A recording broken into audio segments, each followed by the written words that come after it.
Hi all, today I'm speaking with Sarah Aubrey, who's a voiceover artist and actress, and I've had the pleasure of working with Sarah when I was in TV for over a year. So hi Sarah, welcome. Thank you for joining me.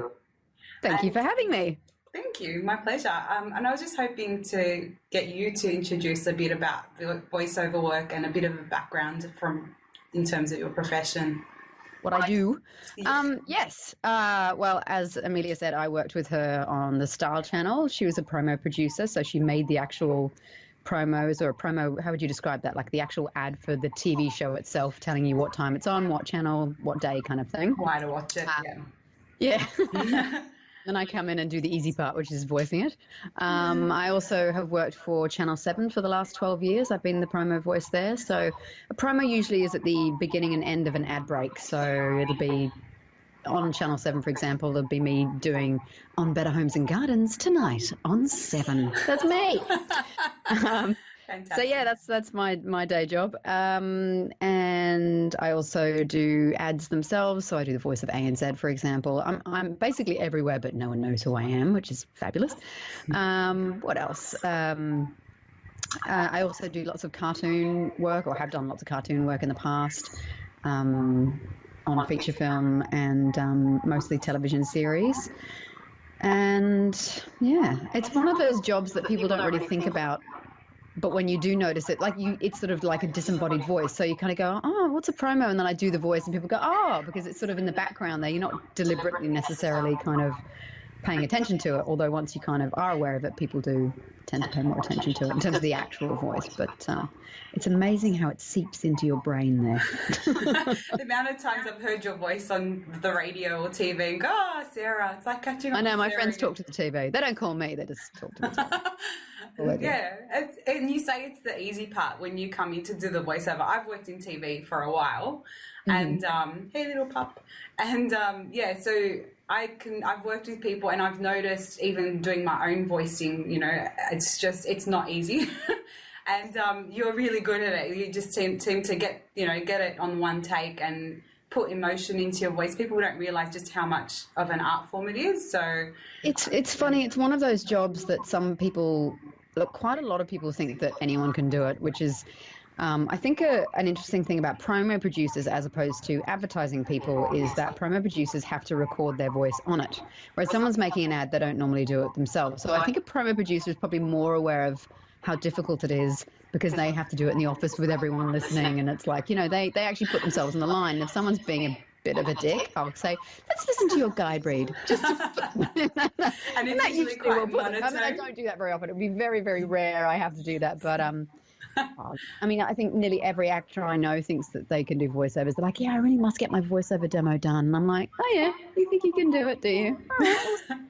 Because not everyone. I taught at NIDA which is where I went to drama school, and I remember I went and taught the third years one year, and it was interesting because a lot of them could do narration. Most of them could do that. Most of them could do even the sort of cartoon stuff because it was more like a radio play. But then when you start to whittle down to that sort of read that you hear on ads, that kind of smiley, silly voice. No, 2 or 3 people in a year of 26 people. It was interesting. Wow. Yeah, it really puts it into perspective. But I love promos because also it sort of uses a bit more of my acting skills, more training, because you have to go with the mood and the feel of the show. And I love the precision of my voice fitting perfectly in between those grabs from the show. There's a real, like when the promo producer, and Amelia was very good at this, just cuts it to the right speed and it fits. It's like, even after, I've been doing it for 17 years and it's like, yeah. It's like really satisfying. One take and it's like, yeah. It's like your favorite part of it. It's still really enjoy. Look, like anything, if you do a job that you enjoy, I can't believe I get paid to do it. I always was one of those people that talked in really annoying, stupid voices and accents, and thank God someone started paying me for it because I was really annoying to be around. I can assure you of that. And it's the best job in the world, really. So that's awesome. So I've really enjoyed seeing a couple of your plays, and you've got one on at New Theatre in Newtown now. Do you want to mention that a little bit? Yes, it's called The Little Dog Laughed, and it's written by a guy called Douglas Carter Bean. Here's the program. Lovely. That just happened to be sitting there, I promise you. Yes, and it's on at the New Theatre on King Street, opposite the Prestizi Cafe, and it's on for the next 2 weeks. And it's an interesting play in that it comments on. So I play a Hollywood agent called Diane, who is quite the monster and so much fun to play. And I have a client who's a rising young movie star who suffers from a slight recurring case of homosexuality, and he hires a rent boy, and he falls for him and wants to come out of the closet. And I don't want him to come out. I think it'll ruin his career.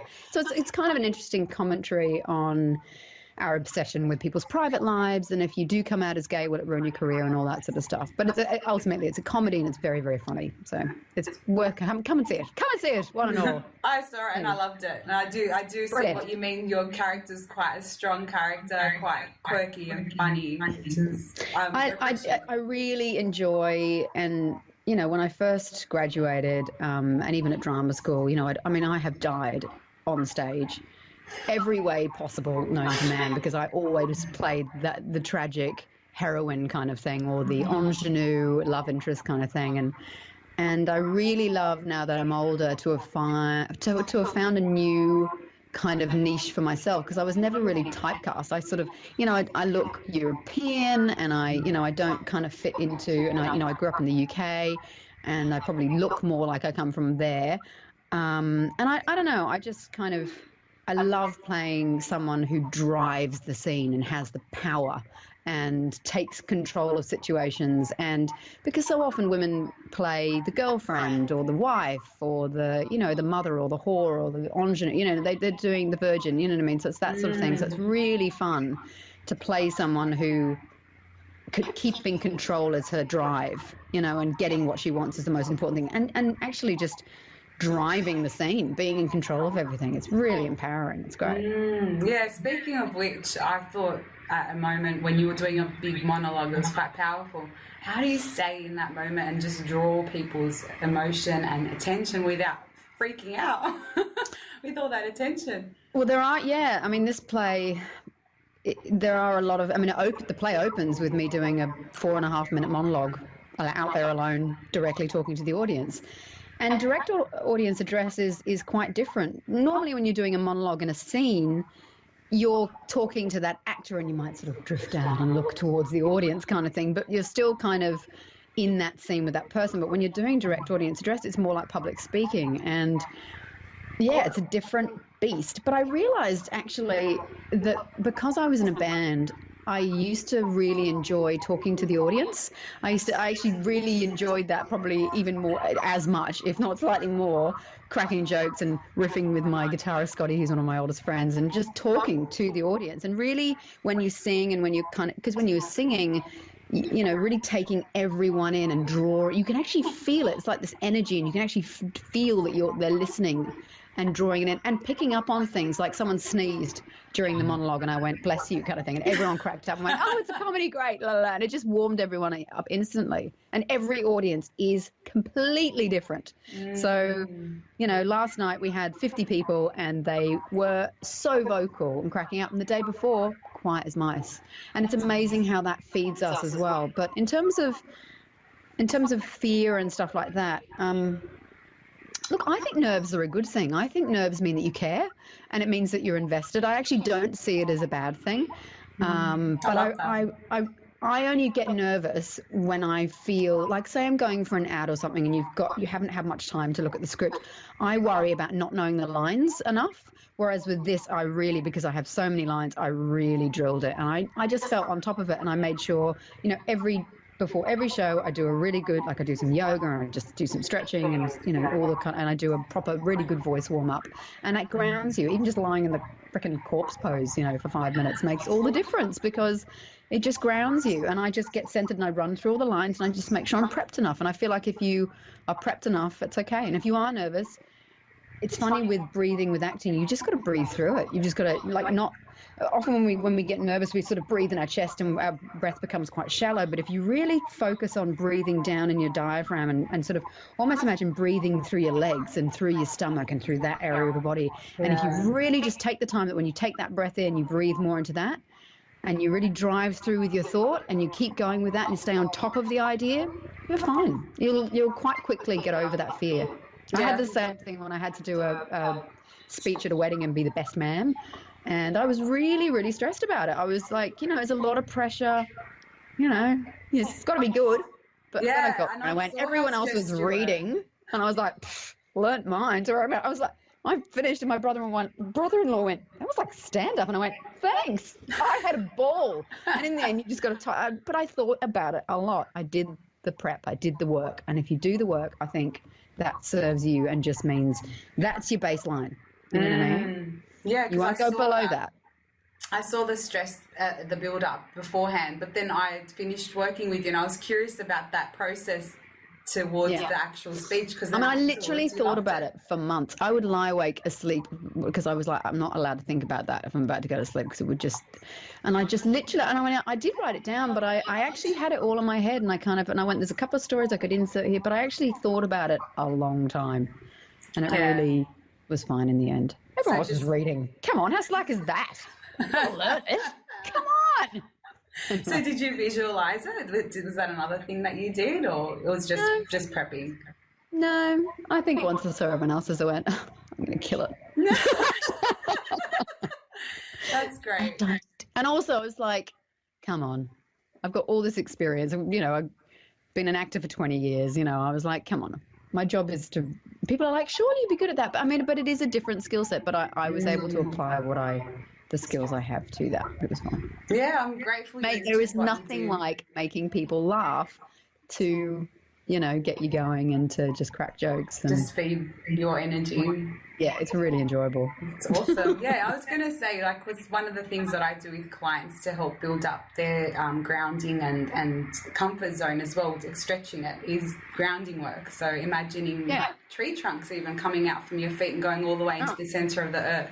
And doing these breathing exercises that go into your stomach and out through your feet as well. That's all part of actor training with, that's exactly what it is. That's perfect. Yeah. Yeah, that's great. And so, in terms of, profession, what's one of your proudest moments? I think I'm going to name drop now. Excuse me, I'll just go pick that up from the floor. No, I think probably one of my proudest moments, I have to think getting my job at Channel 7 was one, because I actually got that, I got that from, my philosophy is always get to know your neighbours. It's really important and you feel safer and it's just nice to have a sense of community. And the reason why I started that was because I lived in these places for like 7.5 years where you shared a backyard. So there was the upstairs, downstairs, and the upstairs went all the way down the stairs, and then the ground downstairs was ground level at the back. And you shared a backyard, and they were all like that in a row. And so I've still got friends from then because you were just kind of forced to get to know people. And my neighbour moved in 2 doors down. We invited her over for a drink, and it turned out she worked at Channel 7, and I'd been doing promos at Nickelodeon for a couple of years, and I went, oh, you should listen to my demo. I'm a voiceover person. Handed over my demo and went, I'm really good. And got a freaking job, and 12 years later, there you go.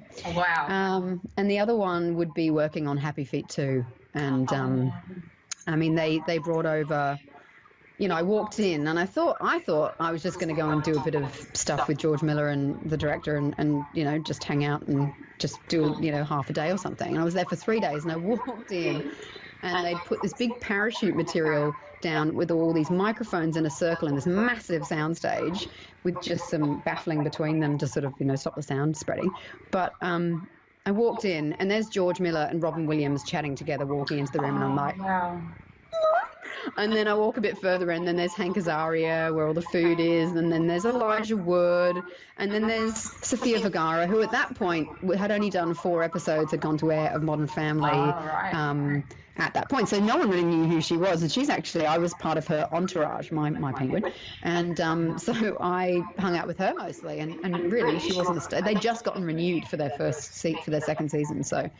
and then I met, who else did I meet? That was about all. Magda Zvansky was there at we had this big party. It was just like, are you freaking serious? And at one point I was standing behind a microphone sharing it with Robin Williams, and I'm like, someone take a photo.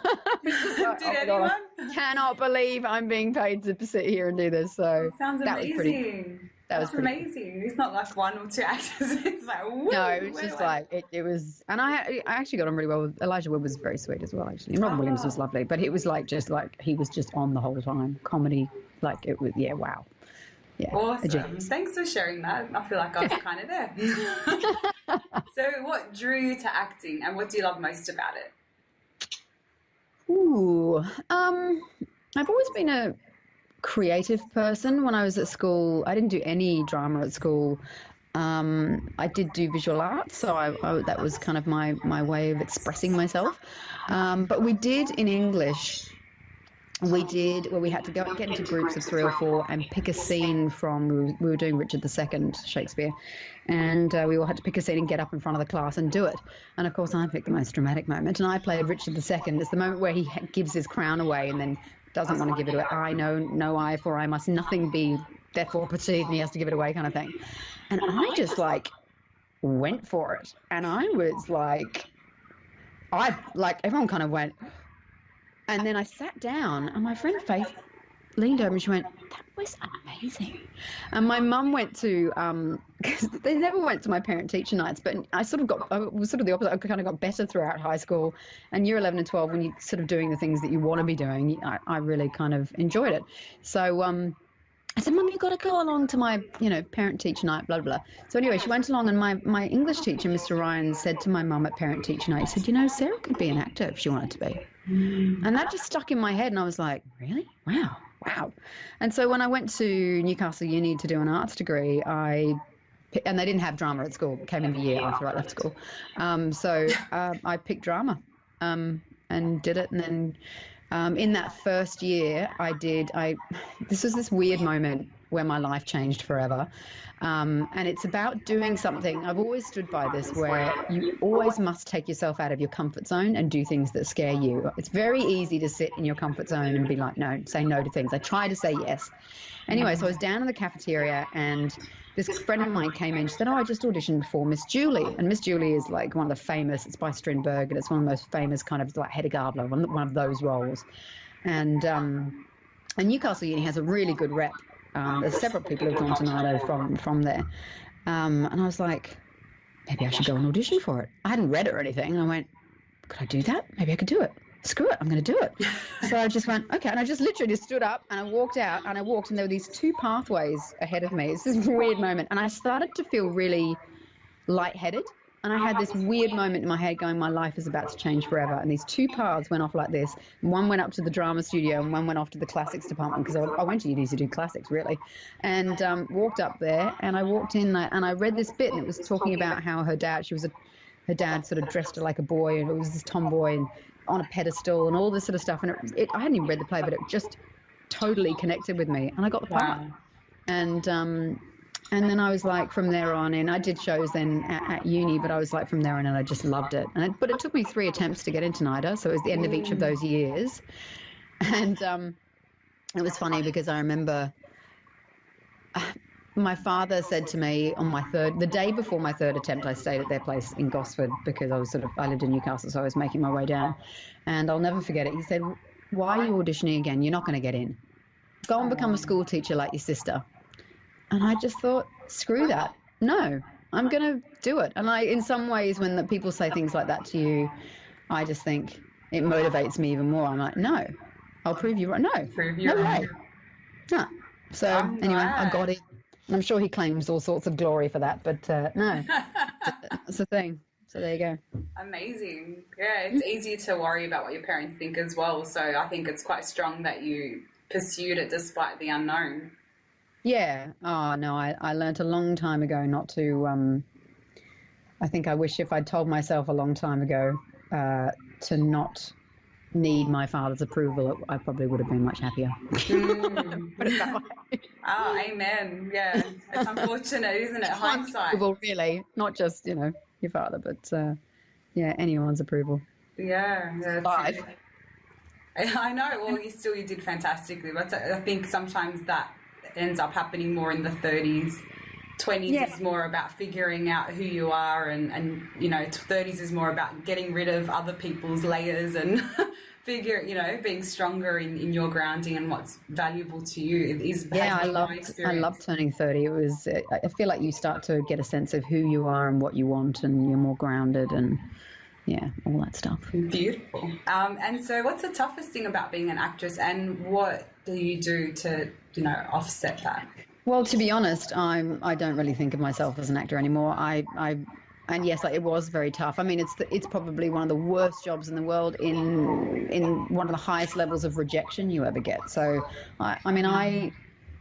in some ways I had to, I feel like I made a choice a long time ago to pursue voiceovers over acting, and I did. In order to be successful at voiceovers at the level that I am, you have to make a choice and go, because you have to be available 24/7 essentially.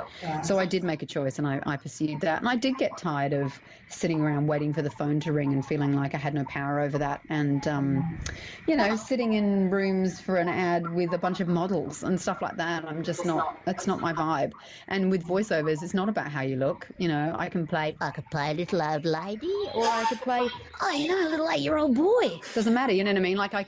It doesn't matter. So I love that, and I love the anonymity of it, and I love the skill level. And, there's people that you come across even in the voiceover world that are always just really nice, and I go, I don't believe that. You don't have to be rude, but you don't bring your crap into a room, but you also just try to be real with people and be, we're all doing a job. I love it when people trust me that I know what I'm doing in my job and they just let me do it. That is my favorite thing in the world. It's when people don't know what they want and they make you do it over and over again, and they don't trust that, I've been doing it for this long, and I trust that you know how to make a promo, and you trust that I know how to voice it, and you were very good at that. I loved you. I loved you. It was so much easier working with you, because it's like, I can't just do our respective skill sets and jobs, and thank you so much. Exactly. Yeah. And then the audio engineers were able to do their thing, and I trust them, and you trust them. Yeah, exactly. So in terms of the comfort zone, like you're saying that, you think it's really important to get outside your comfort zone. For me, I also agree. And I think, though, to do it in a kind way that's self-compassionate, sometimes people need to take small steps, because I find if there's a huge step out, there can be backlash, almost like a rubber band, and then you're like, ooh, and then your comfort zone gets smaller. So I tend to ask, people, what's a small step you can take in that direction that's going to make a big difference? So do you find that you've always been just 100% go for it, or have you had to do that and, build up to the bigger steps? Oh, no, it was definitely something that I have developed over time. Although when I first started acting, I was so gung-ho and I was so keen and such a baby. But I feel like that sense of joy and anything can happen that we have when we're younger. It's a shame that we lose it and get jaded. But no, I think it's definitely something that you have to work at. I mean, even now it's easy. This play, I said no, because my doggy died, and I was really sad, and I was like, I just think it's too soon for my other doggy, and I just didn't know if I was ready to do it. And in the end, I read the play and went, oh, it's a really good part, and I went, screw it, no, I should do it. And I'm so glad I did.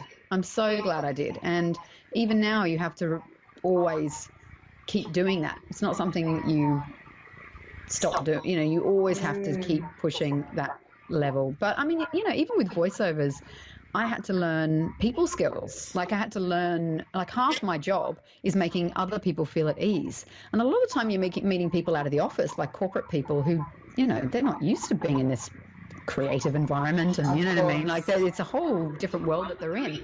And just asking people how was your weekend? What have you got planned for this weekend? It made all the difference. And, taking control of the room. I had a voiceover the other day that I went over by an hour, and by the time I got in there were, I think, maybe 8 or 9 people in the room, and they're all stressed. Wow. You could tell it, you know what I mean? And I just walked in and went, hello, room full of people. I just went, let's do this now. Come on, this will be easy, blah, blah, blah, blah, blah. And they all just and I just did it, and I was in and out in 10 minutes, and everyone was happy. You know what I mean? Sometimes you just have to do that, but that is certainly something that I learnt, taught myself, and people enjoy that. People like when people audition, you learn it a lot when you are a reader and you see people auditioning for things, and they come in, they're really nervous, and it's you're bringing that energy into the room, and it's the difference between, I always think of this, it's the difference between either being on the back foot or the front foot when you come into a space. And you would, even at NIDA when you were running the auditions, they would use the actors who were doing the acting course at that time. You'd be, when they were doing their monologues, you'd be the person that they were doing it to. And you were being paid to do it. It was great. It was really great learning. You would tell from the people walking in the room who would make it to the recalls, possibly who get in, just from them walking in the room and doing the warm-up before they even did anything. And it was confidence. It was, acting is, 90% confidence, 10% talent, really. And that's like anything in life. Because in the end, it's the only person that you hurt is yourself by not being confident, by not, you're not... My big thing was that I was a basket case, and my worst thing was my inner critic. And I went to therapy for a year and a half, and it was the best thing I ever did for myself. And you know what that was? It was about, and this is a big lesson that people don't necessarily, some people don't learn it. I can tell you, I can name 2 people off the top of my head. One's in their 60s and one's in their 30s, and they have not learnt this lesson yet. A big part of growing up is taking responsibility for your actions and for your own life. And it's easy to say and it's easy to think, but it's hard. Because it's so easy to blame other people for the stuff happening in your life. But in the end, it comes down to you. You attract a certain type of person from whatever you're putting out there, and it's up to you to change stuff. You have to take responsibility. It's your life. You know what I mean? You can't blame other people forever. And if you are blaming other people, you're just taking it off yourself and putting it, you're not looking at your own stuff. And to me, that's not healthy. And my thing was I had a really bad inner critic, and I just fixed that. I don't do it anymore. And it's amazing. Like, I just don't even, not even for a second. I am my toughest critic in terms of always wanting to do my best, but it's not a negative voice going, you're crap, la la. It's going, I could do that better, la la la la. It's more of a, I want to do, like, even when I'm doing promos, quite often I'll go, no, I've got another idea on that. Let me try something else just in case. You know what I mean? Like, just, we'll see if we can maybe. Yeah, I think you can always maybe do better, but you don't have to give yourself such a hard time about it. Yeah, see, that's a personal satisfaction thing. And I think for me, my turning point was hitting 30 years old and attracting the same type of guy again. And I'm like, oh, this was painful because I was just like, no, it's enough. Yeah. So I did that whole, self-exploration and doing therapy, and I thought, I just need to break away from that. And I had a big inner critic as well. And I had the father that was a big inner critic. He was the critic, and then I took over and did that for decades. Yeah. So to have that self-compassion, it takes time. Like, when you've basically from a very young age, you've just absorbed that energy, and before you could even talk, you're picking up on dynamics between parents and so many. Definitely. Yeah, and I find as well for confidence, the best way to build it in a physical sense is for people to feel their backbone. Because if a parent didn't replicate backbone and their own confidence, you generally you're meant to get that from your dad, or the masculine, the backbone. And so if they're not doing that for you, I tend to say, well, feel your back against the wall and feel your feet against the ground. So if you're walking, really pay attention to your feet connecting to the ground to get that sense of power coming up through your legs. Yeah. So that's just a quick physical thing for people to do at home if they're wondering, how do I portray more confidence? Yeah. Just on to that, I've asked that one about the comfort zone. So when you're preparing for a role in theatre, what do you do before for the monologue, for example? You've mentioned a bit about what you do, like you really prepare, but in terms of knowing you're going to be under the spotlight for 4.5 minutes, is there a little tip, or a little trick that you do that helps you click into gear? I think a voice warm-up is key. Articulation, just doing some and going through the alphabet and opens up everything. You start yawning and it means you're opening up your voice, but great. Just don't, if you are nervous, don't rush. Take your time. Tell the story.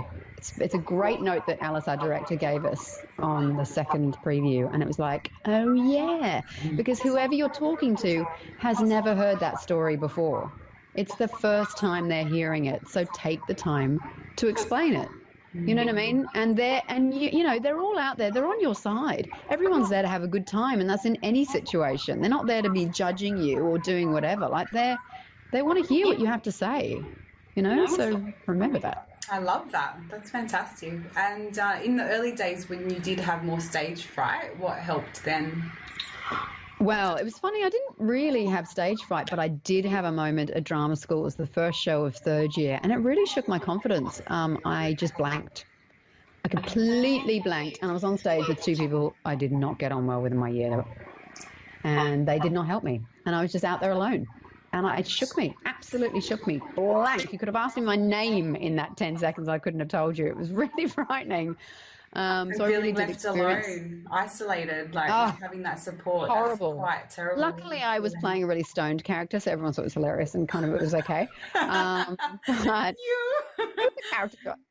And yeah, but it really shook me. It kind of shook me for the rest of that year and kind of a long time afterwards. I didn't do theatre after I graduated I did do a show straight after graduating, but it was a good 5 years until I did another show, and that was quite full on then, having not been on stage for a long time. But I mean, in the end, it's fine. You've just got to, there's something magical about being out there and it being live. And I forgot my line in the preview, on the first preview. And when you're doing a monologue, you're out there by yourself, no one can help you. And I just stumbled my way. It was bad. It was so obvious. But I was like, you know what, that's happened now. I got through it. It's fine. That's so good. You know what? It's fine. It's always fine. You're not changing the world. It's like on opening night, I had the best opening night I have ever had in my entire life. I was really centered and grounded. It was because I'd done the work. I did a good voice warm-up. But in the end, I went, you know what? I drove there and I saw people getting on their lives. And I went, this is not a big deal. Like it's such a small part of the universe. Like, it's big for me right now, but it's not that big a deal. There's so much more crap going on in the world. Don't worry about it. It's good. Everyone's going to have a good time. And they were. Everyone laughed. They were so great. And that feeds you, like, because in a comedy in particular, the minute they laugh, you're like, I just love for the laughs. Right, this is going to be fun. You know what I mean? So, yeah. And your character is definitely, a very funny character too. So yeah, I laughed a lot watching.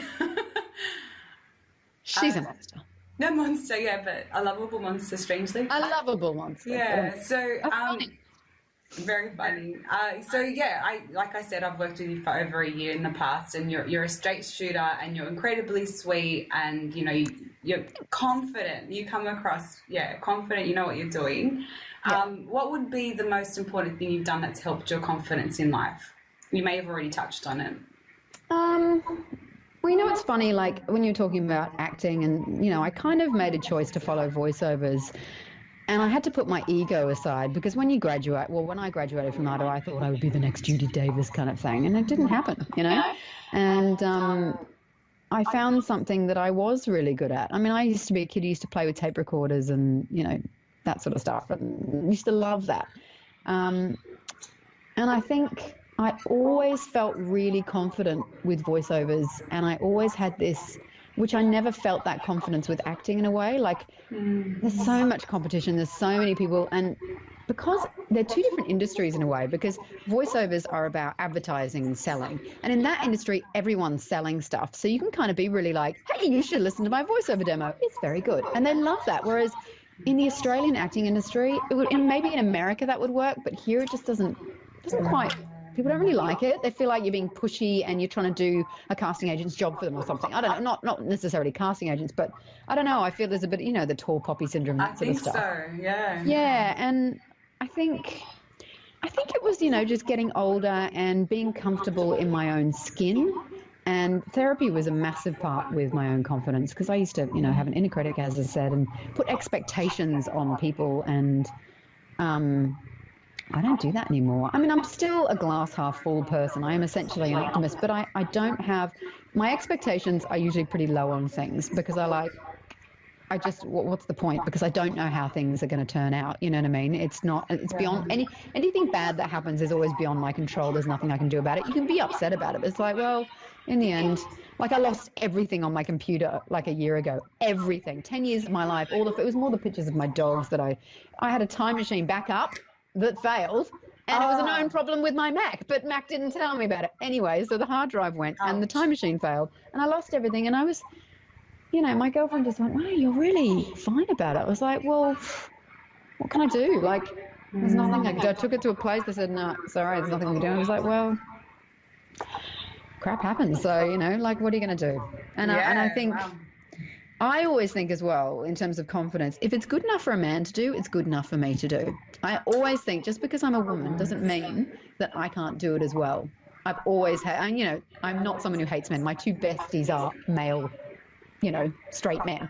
But I think if it's good enough for you, if it's good enough for you to walk around like a big dag in a T-shirt and jeans and not have to put on, you know, lippy and la la, I go, well, that's good enough for you. It's good enough for me. You know, it's good enough for anyone else. Why the hell, just because of my gender, should I not be able to do it? That's just how I feel about that sort of stuff. I love that you said that. I've read a book called The Assertiveness Guide for Women, and it's by a psychiatrist, and she says in it, you know, what would a man do in this situation? Because she was... Right. Had the children, had the business, was running all these things, and she was just getting overwhelmed. She's like, what would a man do? So she hired like a personal assistant. Yeah, and perfect. It just took all this pressure off her, and she didn't feel the guilt. But women as well, particularly if they have kids. I mean, I don't have kids, but, you know, with children, there is an expectation, you know, even with a female politician, you know, someone like Julia Gillard being told that she's deliberately barren, or, you know, that, you know, do people ask Tanya Plibersek about her kids, but... You know, a man going to Parliament would never be considered that he leaves his kids at home and no one blinks. You know what I mean? There's this expectation on mothers, I think, which is really unfair. And, you know, you're both parents, you're both raising the kid. I will stay off the subject of kids because I don't have children. So there you go. But I do think it's unfair that mothers are, you know, I mean, it's such a shame that we live in a society that both parents now to pay a mortgage have to go to work. You know, I'm from a family of 4 kids, and my mum worked until the 3rd child was born. She worked as a legal secretary and basically supported my father because he was a minister, and you earn virtually nothing from that. So she supported him in the early part of our lives, certainly. And, you know, it's just such a shame that, I'm not saying the mother should stay home, but that someone can't stay home. Exactly, I agree. Yeah, because places like Canada, they have a lot of men stay home. So there's men who are more, you know, like probably, I wouldn't say have more feminine qualities, but have more of the nurturing quality. And they tend to really enjoy being the stay-at-home parent. And the there's a stigma attached to that. I mean, they'll even make a TV show about it, you know what I mean? House husbands. So it's like, well, exactly. You know, it's but got a long way to go. My bestie, Scotty, took on the parenting role with, you know, he went part-time and he loves it, you know, he absolutely loves it, and he's a great dad. So that's awesome. Yeah, it's unfortunate. I do hope that changes quicker than it is at the moment. But yeah, so when I'm working with clients, I tend to help them sometimes connect with their inner child and just get some information from their, it's, you know, like cellular memories of certain things that happen. But, you know, what's, I guess, one thing that lights you up, like an inner child fun thing that you love? Oh, absolutely. Being on stage does that for me. I've been like on a high for everyone's like, my God, you're really happy. And I'm like, I know, right? Just being creative brings me great joy. To be honest, I wish that I had realized earlier that going to the gym is so good for your mental health. That is also really, you know, it just literally releases chemicals, and it's the best thing. When I hit, like, I was around 30, well, I was in my late 30s, and I was like, I could actually feel, I mean, I was being slim, but I was fit. I used to do karate. Actually, doing karate was a big thing in my teenage years. Great for focus and confidence. I reckon everyone, particularly women, should do it. And I was always quite fit, and I used to walk and stuff, but I actually felt the muscles sort of deteriorating, as I sort of approached 40, and I was like, oh my God. And, you know, I've got free time. I thought, screw this, I'm going to go to the gym. And, you know, I did it, and I went, and I got a trainer, and it's, I don't have much structure in my life because I'm like, can you be here now? And it's like, drop it last minute. So, you know, 3 times a week, just for half an hour, that's what I do. And we have a trainer, and we go together. It's a nice thing to do together.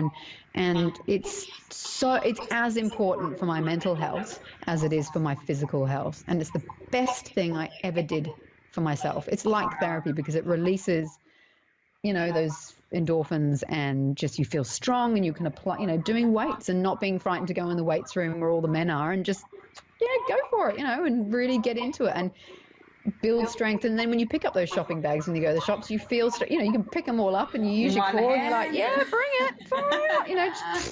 Oh, do you think you'd be able to lift that? Yes, you know.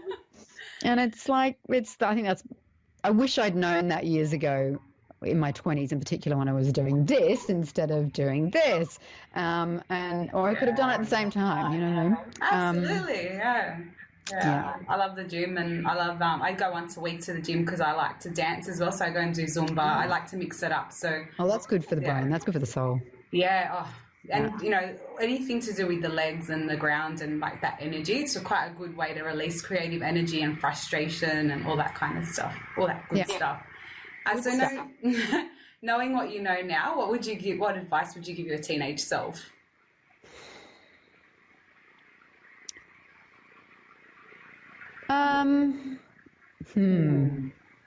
Not to take things quite so seriously.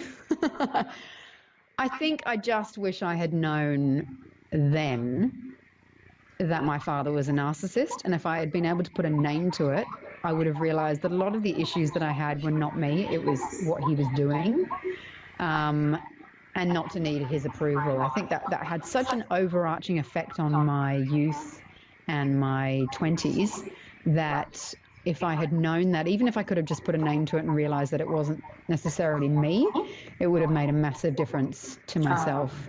And travel more. I wish it's hard now for me to travel to go away, so I wish I had traveled probably a bit more. I mean, I literally went straight from school to uni to NIDA, and then wow. And I did do a little bit of traveling after that, but not a lot. But yeah, I think And to be comfortable in your own skin and to know that you're okay, you know what I mean? Yeah. And if I could have done something about that inner critic earlier, then I probably would have.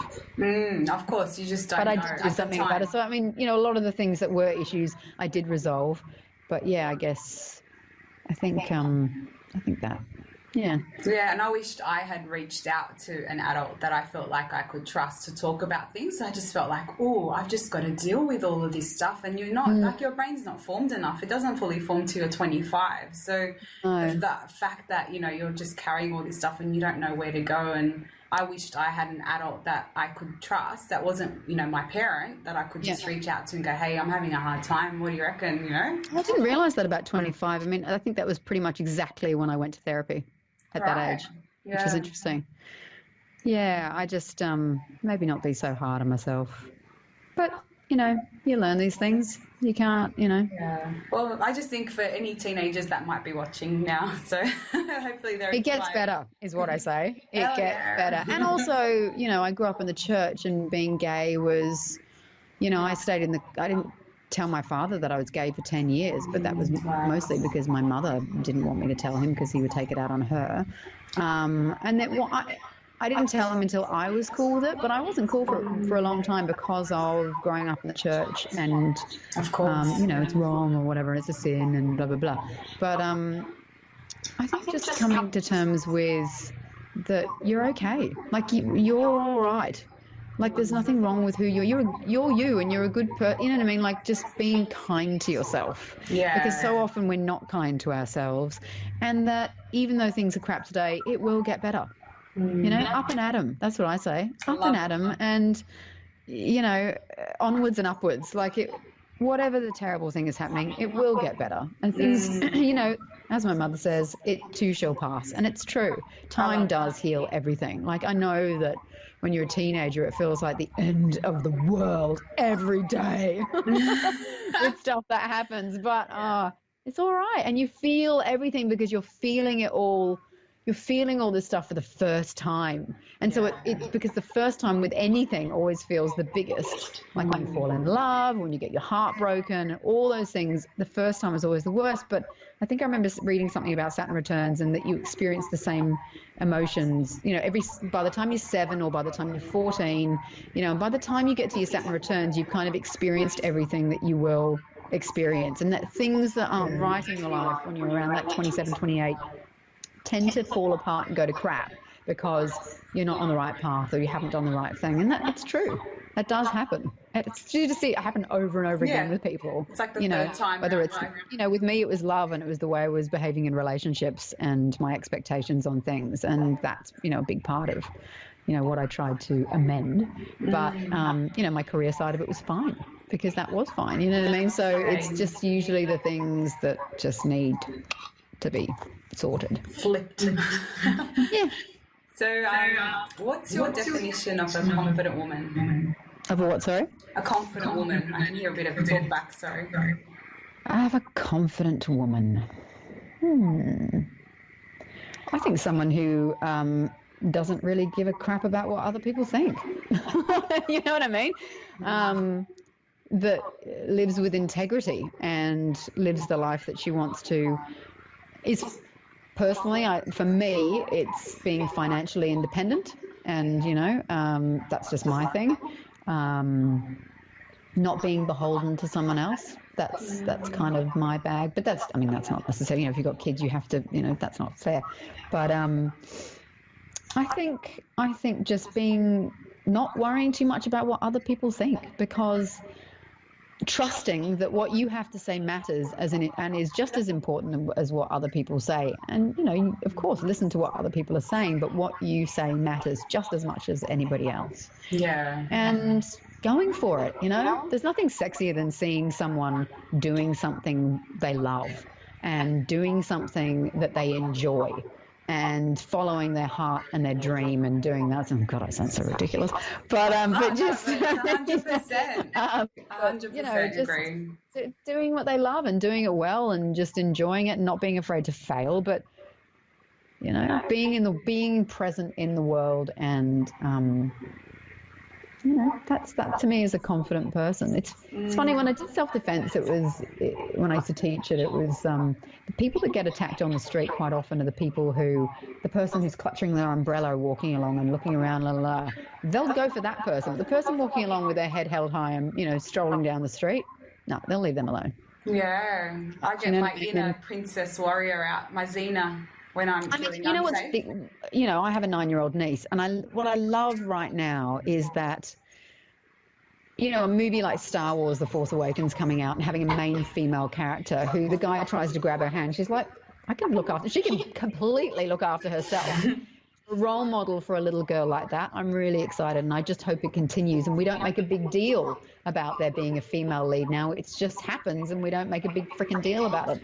Yeah. And I make sure I say to her, she's so pretty and she's so, but I don't go harp on about how pretty she is. I go, you are so smart and you are so funny, and just remember, anything that the boys can do, you can do too. Of course you're pretty, but I said girls get told they're pretty and boys get told they're brave and smart. And I said that doesn't apply just to boys. That's you as well. And I try to sort of live by example and go, you can do anything that you want to do, that anyone else can do. And more girls need to hear that around the world. Well, that's my job as an auntie to do that. I love it. You're doing a great job. And what do you think is the biggest thing that's in the way of women being more empowered? And do you have a tip for them to become more empowered? Well, unfortunately, I read this thing the other day about Tropfest, about unconscious bias. What do we do about that? The fact that they took all the names and genders off the directors and did a blind thing and went from 5% of female directors to 50%. And so it's actually probably not our problem. Right. It's more unconscious bias on the male point of view and the people making the decisions, whether they be male or female, actually. So can you explain that? So 5%. Okay, so Tropfest in the past, in the finalists, there would only be 5% of directors. And then they did a blind testing. So they literally, for the people choosing the ones that would be whittled down to the finals, they took all the names and genders off. They just played the films to them and didn't tell them whether it was made by a man or a woman. Didn't do it. And this year's Tropfest is literally 50-50. That's a shocking increase, which shows a lot of the bias. And they did it with an orchestra as well, same thing. So there is an unconscious bias that unfortunately has nothing to do with us and is something that, it happens throughout, your childhood. Boys are told that they can do anything and girls are told they're pretty. And it's just this perpetual thing. It's even in toys, like everything is even more gendered these days. I went to buy my niece a present and I was like, hey, remember when Lego was just Lego? I remember when Lego was just Lego because it was just Lego, and now there's boy and girl Lego, the pink, purple, and the boy. You know what I mean? It's like, it's just to make more money, but it's so destructive because it just creates this real divide. And I I was such a tomboy, and I didn't play with dolls. I had a Superman doll and a Bionic Man doll, and those were the dolls that I had. And, you know, even in the way that kids play with toys, girls play with dollies and kitchen sets, and they become, you know, you're creating a gender role for people that young, and boys play with trucks, and I played with trucks, and I played with Hot Wheels cars, and I just, and now I wonder if I was a kid today growing up, whether I would think there's something wrong with me, because it feels like it's even more gendered in a way. I agree. I mean, it's great. Girls can like Star Wars and stuff, and I love Star Wars and that sort of thing. And my, you know, my niece plays soccer, but she's very girly in some way. You know, she's a real kind of good mix. But you know, I've got to keep pushing that inner Star Wars nerd. That just makes us cool, all right? But yeah, I don't know that it's our problem. To be honest, I think it's not our problem. It's just like if a man comes out and says he's a feminist, he's like, oh, wow, you're amazing. If a woman says she's a feminist, people, you know, go, oh, you're like, well, you know, it's not really necessarily our problem. And I think it is a generational thing. And I think it is something to do with how we're raising kids. That's just my 2 cents. Especially not a mother. No, it's great. It's great. But as I said, in terms of being confident, I just think, if a man, as you said, what would a man do? You know what I mean? Like I go, well, that's all we can do really. Just go, can I do it? Abso-freaking-lutely we can. Why should that be any different? Just as I think I should be paid the same amount as a man doing the same thing as me. And there's no freaking way I would let him be paid more than me. No way. Screw that. What makes him better than me? Not having that, right? No way. Absolutely not. Yeah, so it should just come down to how you contribute. Like how much do you I mean, you know, your skills and your contribution is just as important and just as valid, and we need to absolutely do something with the pay gap and all that stuff. But I think that's because women, we're just too freaking nice. Yeah, you know, we're not. Men seem to be raised in this way where they go for it and they're like, yeah, no, I deserve that, blah blah blah. You know what I mean? And women are like, oh no, I just play as a team, you know, and I'll just, keep out all the peace and whatever, la la. And it's like and I do think that is just how we are raised initially. I think that needs to change. And I think I'm hoping now at least with my niece's generation, that female empowerment just continues and continues. Absolutely. Because I feel like this is the last pushback of the white male, you know what I mean? Like they've always had it, you know, whether you're in whatever minority you're in, you know, whether you be gay or, I mean, as a woman, you're still discriminated against. I hope that we will eventually get to a place where, I mean, I think men are not happy about losing their power. They're like, well, it's always been that way. But we're like that in lots of ways, whether it be marriage equality or whatever we're talking about. I feel like there's a real pushback, and it's the last hurrah of that kind of idea. And I'm hoping that generationally, when Generation X, sort of my generation, start to come into political power and that sort of thing, I'm hoping that, because I mean, we are more, as a generation, I think, more accepting of things like that, more open. I think we were a generation that embraced we were the first generation really to embrace technology, and it happened through having gaming consoles in our houses, so we weren't scared of technology, whether it was a Sega or Commodore 64 or a Atari. We sort of got really excited about technology, and we were always early adopters of things like digital cameras, and you know, but in some ways it's really good because we are the last generation to remember life before the internet, and we know we can survive without it. You know, we remember when there was just a telephone at home before even answering machines, you know, and VHS and beta in the, you know, the video section in the stores. And I feel like as a generation we are more kind of relaxed about things, but also more kind of open.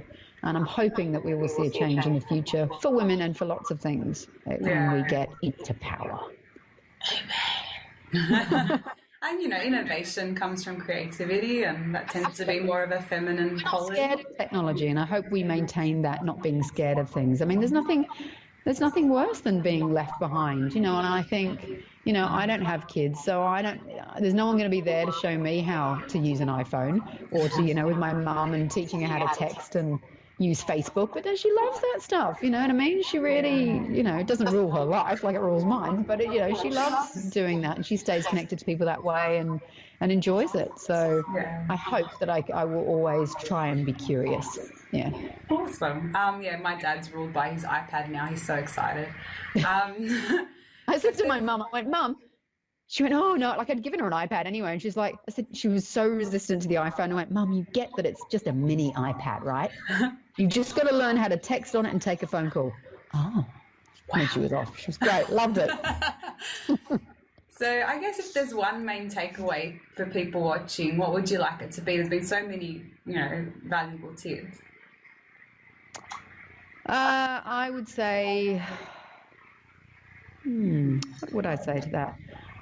Just be yourself and know that you're okay. And don't let, if you have an inner critic, don't let it, try to do whatever it takes, whether it's going to therapy or seeing someone, try to shut that inner critic out.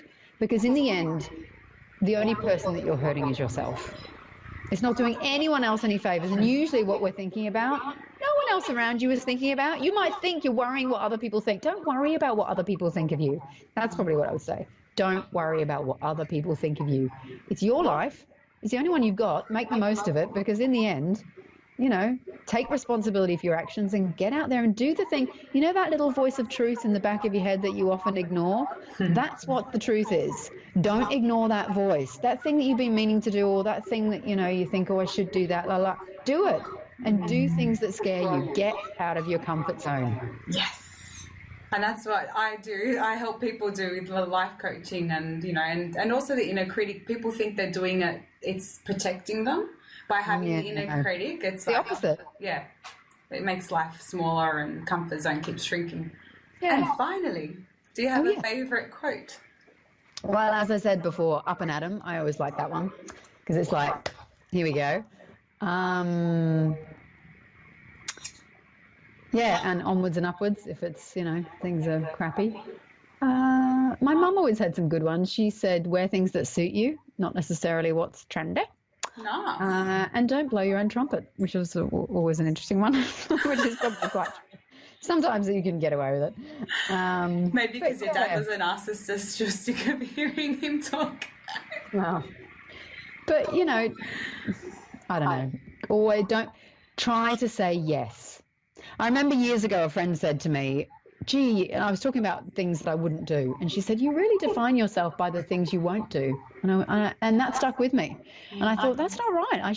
That's working from such a negative place and saying no to things. And I thought, you know what, I'm going to try and say yes. Not if you're too busy or you're overwhelmed, but if it's something that you think you'd like to do, even if you think maybe I won't have the time for it, but you might just, just enjoy it. And if you don't do it again. You know what I mean? What can you learn? New experiences keep your brain alive and keep things firing and keep you going. Because, the routine of day to day can be quite debilitating in some ways. And we, remember to just take a break.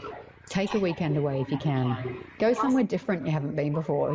Just try and keep things interesting. Absolutely. And I think the way to know if it's too outside your comfort zone is if your energy really contracts and you get really but if you feel like a little bit of a lightness and you feel like an opening, even though there's a bit of nerves, I think that's all right. That's a sign that there's something inspiring. I think initially, absolutely. Anyway, you'll be that opening of the play, I could have really let that get to me, the fear of that, and I just chose not to. It is amazing what you can do if you just choose not to. Yeah, and get the support. If you need someone to, a friend to give you some extra support, then reach out, Yeah. Trust yourself. Trust that you know what you're doing and trust that you can do it. We're all more capable of doing things than we give ourselves credit for half the time. I feel like we shut ourselves down and going, oh, I couldn't possibly do that, or I'm not good enough for that, or whatever. And that's just negative talk. Yes, you can. If other people can do it, why the hell can't you? Yeah, absolutely. Screw that. Give it a go. You can. Challenge. Everyone loves a challenge. We'll put that down as our ringtone or something. Yes, you can. Of course you can. You can. What are you, nuts? There I am standing next to Robin Williams. I could have been crapping myself. Instead, I'm like, I deserve to be here. Absolutely. Screw that. God bless him. That was so sad finding out about him. But what a legend. Absolute comic genius. What a great experience to get to work with him. It was awesome. Yeah. Oh, thank you so much for your time today. I really appreciate it. My pleasure. And I'll post the the link to your theatre production. So for people that are curious, it's well worth the watch. Come along. It's a great show. It's very funny. It's a fun night at the theatre. But yeah, as I said, Thursday to Sunday this week and Thursday to Saturday next week. Beautiful. Ends on March 2. Okay, fantastic. I'll be posting on Wednesday for this, and this will be playing on Sunday this week. Great. So I'll put a post before then. Thanks so much, Sarah. Take care. Thank you.